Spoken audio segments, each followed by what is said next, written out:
Esse vídeo é meio que uma sequência do meu último vídeo postado sobre Kagurabachi.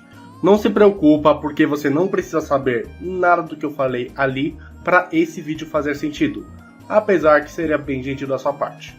O ponto é o seguinte: quando eu pensei em falar sobre Kagurabachi, eu meio que queria falar da maior parte das coisas que eu falaria nesse vídeo aqui, mesmo que não fosse uma maneira tão elaborada.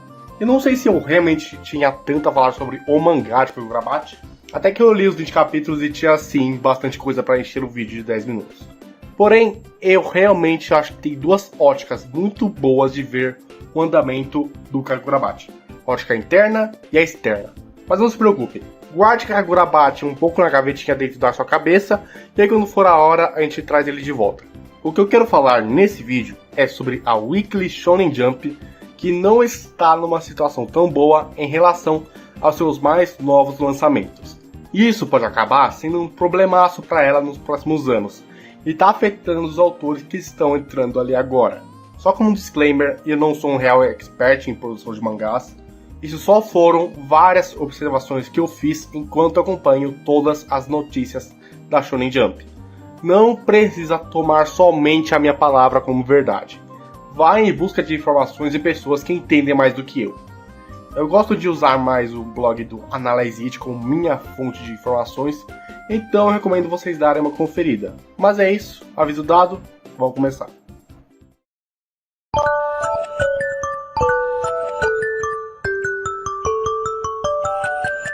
Então, você já deve ou não saber, se você acompanha o canal, que eu sou uma pessoa que dá valor em ler mangás que estão ainda em suas fases bem iniciais.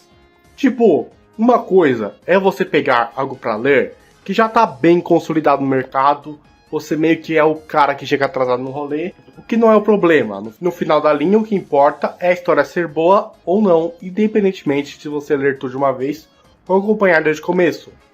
Mas existe algo muito bom em você pegar um mangá para ler que ainda está com pouquíssimos capítulos lançados.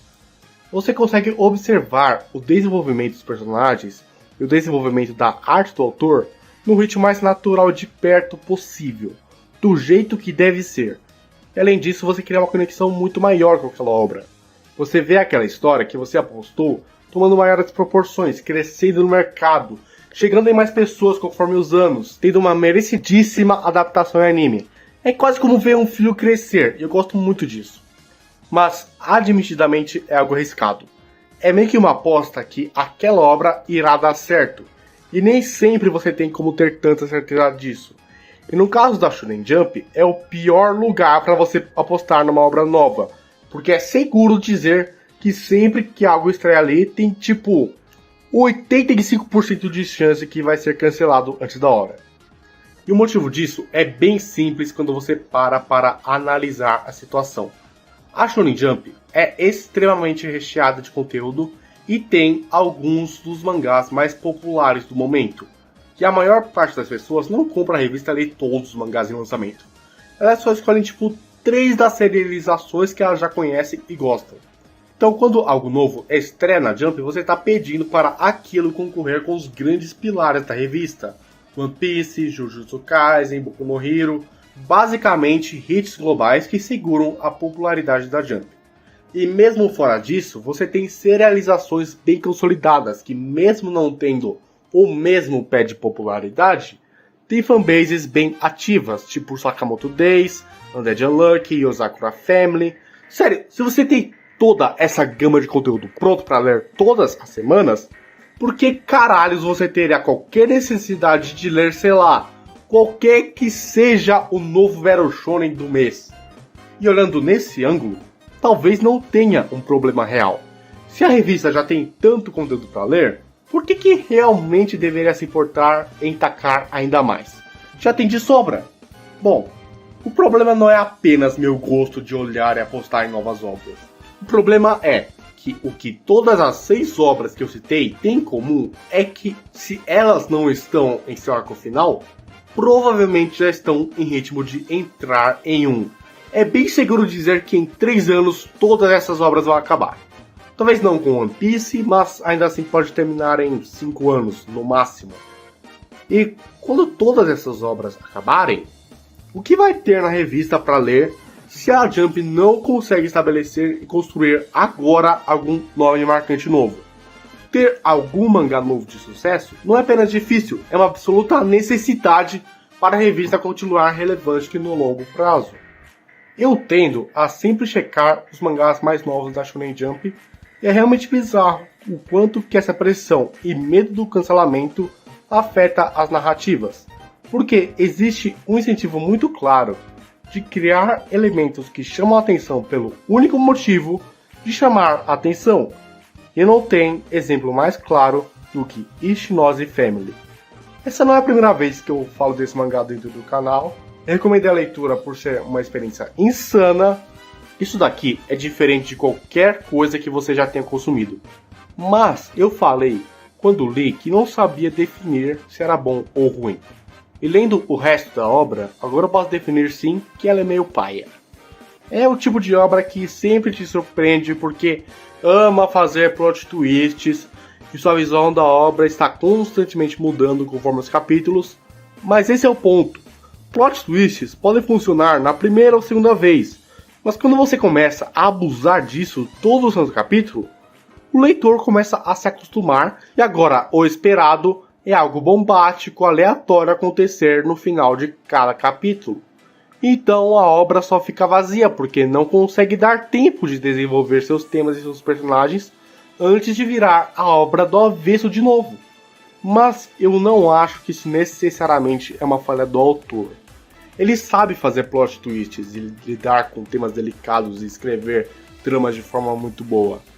Então claramente ele não conseguiu escrever a obra no seu mais alto potencial porque ela começou a flopar. Então ele só começou a tentar chamar desesperadamente atenção a cada capítulo, até que não dava mais certo. Os volumes pararam de vender porque a qualidade decaiu e foi cancelada com 50 capítulos. É um conto meio trágico a trajetória desse mangá. Além disso, eu tô começando a perceber que você passa a tratar certos mangás de forma diferente. Quando algo novo estreia na Jump, não é fácil falar que aquilo vai sobreviver. Mas você pode com muita facilidade identificar quando algo não vai sobreviver. Melhor exemplo, Rui Rui Senki. Foi o mangá que eu escolhi dar uma olhada na leva anterior à atual. Ela é basicamente um battle shonen escolar meio episódico sobre um grupo de estudantes que ajudam psicologicamente os colegas em meio de exorcizar os demônios dentro de si, ou algo do tipo. Admito que eu não fui atrás da sinopse porque isso é um saco. Rui Rui Senki é tipo bem mediano, agressivamente mediano. Eu dei uma chance, eu vi que tinha certos temas que dava para elaborar conforme os capítulos, mas até o capítulo 3, mesmo que não ache tão ruim, é só medíocre, não tem nada de interessante. Mas só isso talvez não fosse o motivo para eu dropar o mangá. Existem inúmeros exemplos de obras muito boas que não começam da melhor forma possível.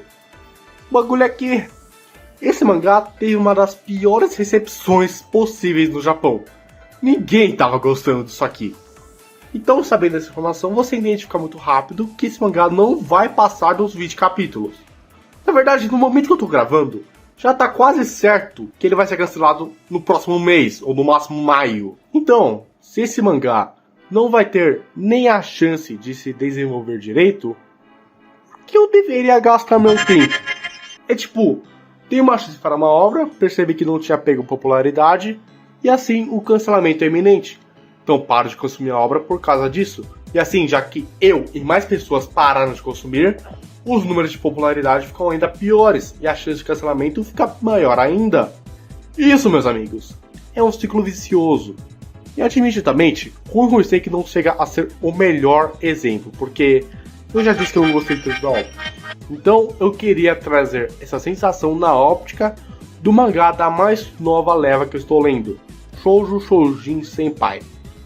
É basicamente um mangá de comédia, nada realmente de outro mundo. Só um departamento de polícia com um policial com poderes psíquicos que é um pouquinho babaca. É tão simples quanto parece. Você abre para ler, deposita as suas risadas e continua com seu dia. Um dos capítulos foi uma grande referência a Yu-Gi-Oh! E foi um dos meus favoritos. Mas o ponto é, eu não comentei muito sobre esse mangá justamente por eu não saber se ele vai conseguir sobreviver ou não. Além de ser extremamente simples e te entregar mais ou menos o que você espera dele.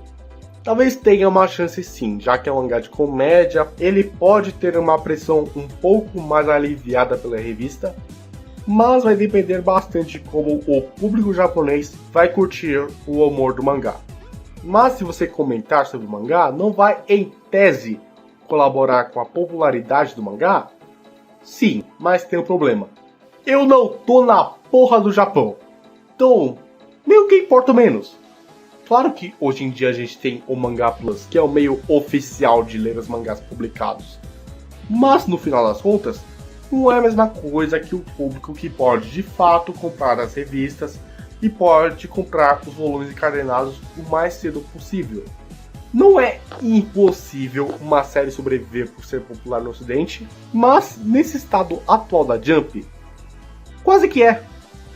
O que sempre impõe a pergunta de o quanto o mangá novo tem que se popularizar para ser salvo do cancelamento.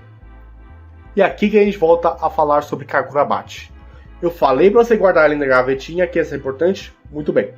O fato é que, até alguns meses atrás, antes de eu reler ele inteiro de cabo a rabo, honestamente eu não estava tão agarrado na narrativa, apesar de nunca ter parado de ler.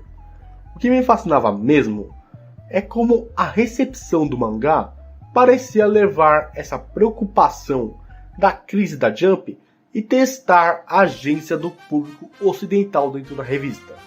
Você já deve estar cansado de saber, mas a forma como Kagurabachi estreou foi diferente de qualquer outra coisa. E apesar de não ser exatamente orgânico, foi um produto viral que acabou de fato virando uma fanbase bem forte com o tempo. Intencionalmente ou não, Kagurabachi tomou uma posição muito interessante nessa crise, e agora a gente está vendo os frutos disso. A fanbase ocidental de Kagurabachi não é apenas satisfeita em hypar ao máximo cada capítulo do mangá, mas eles de fato compram cada volume novo que lança em massa, mesmo em japonês, mesmo sendo 1000 vezes mais caro por causa do frete. Eles compram porque querem ver o sucesso e a vida desse mangá. Isso é absolutamente diferente de qualquer coisa que eu já presenciei. Isso então começou a chamar a atenção dos executivos da Shueisha. Eles já deixaram bem claro que sabem da popularidade que Kagurabachi tem no ocidente. E no final das contas, dinheiro é dinheiro, não importa de onde ele venha. E todos esses comentários que eles fazem que Kagurabachi ganhou uma grande popularidade fora do país. No final das contas, serve como propaganda. Tanto que, hoje em dia, pode-se dizer que Kagurabachi conquistou um público no próprio Japão. Talvez não tão grande, mas o bastante para estar bem confortável na revista agora. Kagurabachi conseguiu vencer a barreira geográfica que alargava a crise. E é por isso que eu falo que isso aqui não é apenas um mangá, e sim um fenômeno cultural. Então, dá para salvar um mangá novo da Jump apenas fazendo memes sobre ele no lançamento? Não. Kagurabachi pode ter provado que essa barreira pode ser superada, mas não é algo tão simples de se fazer se você for uma pessoa só. E também duvido que esse fenômeno possa acontecer 2 vezes. No final das contas, o que fica para os outros mangás é o quão difícil é para você conseguir salvar alguma coisa sendo fora do público geográfico. Se não for um barulho igual Kagurabachi, melhor esperar pela sorte e que os japoneses gostaram tanto da série quanto você. Eu não queria encerrar esse vídeo sem uma resposta boa, mas no final das contas, essa é a nossa situação. E com o fim eminente de 2 dos maiores pilares da Jump esse ano, é bem difícil dizer como é que vai estar a revista. Eu não acho que ela vai acabar, mas talvez alguma outra pode acabar tomando seu lugar. E talvez a Jump mude completamente de face depois de um tempo. Mas, por enquanto, não tem o que fazer, é questão de esperar. E bom, se você gostou desse vídeo, eu agradeço, foi um processo bem cansativo. E de novo, quero encorajar você a buscar informação de fontes boas sobre o assunto. Mas se você gosta do meu conteúdo, se lembre de deixar o like de se inscrever, porque isso ajuda demais meu canal. E é isso. Nos vemos na próxima.